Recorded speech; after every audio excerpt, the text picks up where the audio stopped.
It's just because Casey McCoy doesn't like me. Zachary Jessless questions why the Boyle County deputy targeted him Monday night, yet he admits to dealing in synthetic marijuana. I'm a middleman. All I do is someone asks me if I can get them in. I say, yeah, I can get you it. I go to get it. That's all I do. Monday night, police say they pulled him over a faulty license plate light, but once they looked in his car, they say they found two 17-year-olds passed out and Jessless with a bag of synthetic pot. He's accused of selling them the drugs, but Jessless denies that. They were asleep, yes. I knew they were alive and everything, no. I knew they were safe. But police say the teenagers, one in the front seat, one in the back, were so unresponsive that they had to have EMS pull them from the car. Because we know sometimes some people just get too high, they want to sleep it off. Police charged Jessless with possession of synthetic drugs, drug paraphernalia, and unlawful transaction with a minor.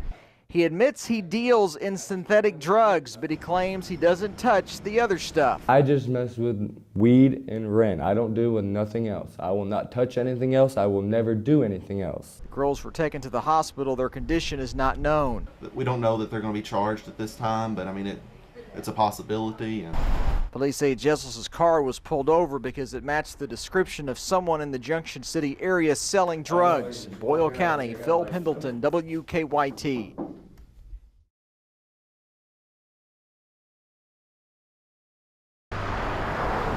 When it's cold and snowy outside, no hot peppers and more. Good fellowship and hot food draws people indoors at places like Billy's One Stop near Barberville. Here you go, Burnett. For today, conversations turn to talk of snow days and yet another day where the kids are holed up at home and not in the classroom. I'd rather my child be home safe on the bad roads than going to school.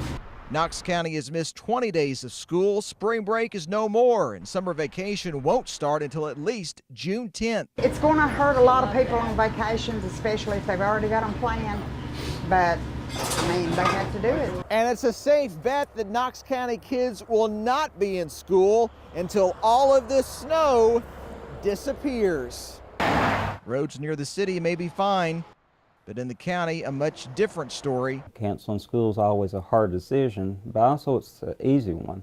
You know, if we see the roads are dangerous, we're going to immediately cancel or delay school. As the conversations here would rather be talk of kids on the safe side than the talk of the town being a tragedy.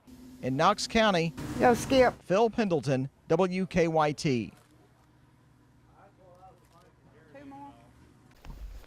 She's a real sweet lady. At 502 Grant Street in Danville, Susan McGilligan opened her door early this morning. It was amazing. I just had all these wonderful boys out here. A senior Center College player decided he wanted to spend his Tuesday morning helping others. Typical of the football team and their attitudes towards life and everything that they do. So senior Alex Mattingly got his teammates to snow shovel more than 20 driveways throughout Danville. It felt good giving back, to be honest, you know. I mean, everybody likes to help everybody out. Now, I said snow shoveling, but that is not exactly entirely accurate. We didn't have snow shovels. That's right. Well, actually, 3 shovels for more than 20 guys. So what did they use? Tupperware lids, chairs. A guy took 2 dustpans and taped them on each end of a broomstick. The funniest thing was a kid using a traffic cone to try to clean off the driveway. That was pretty funny. Hardly the tools of the trade, but it got the job done in Boyle County. Well, when you're with your team and you're doing something like this, it's impossible not to have fun.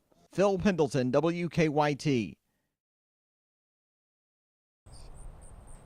It's been said that the game of football is a lot like life. You get knocked down a lot, but you always get back up. Today, some in Laurel County are feeling like life has dealt them a cruel blow with the loss of coach, husband, and father, Robert Griffin Jr. It's a lesser place today. The world's a lesser place. Griffin coached middle school football, but he was not a classroom teacher. He was a guy that the kids remember. I mean, when you look back at your school careers, there's certain teachers, certain coaches who had impacts, and you remember them years later.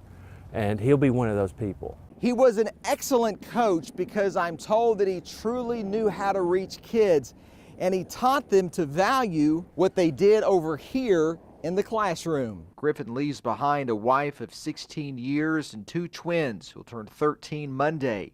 But this coach proved to be much more than a coach to many on his teams. He was a father to his kids, but in many other kids, he was a father figure too. His wife sent us a statement saying that Griffin was a good man, a hard-working man, a man that loves life and adored his family. He lived for me and our children. Many are saying he lived and worked for them as well in Laurel County. And it's like we've lost family member today. Phil Pendleton, WKYT.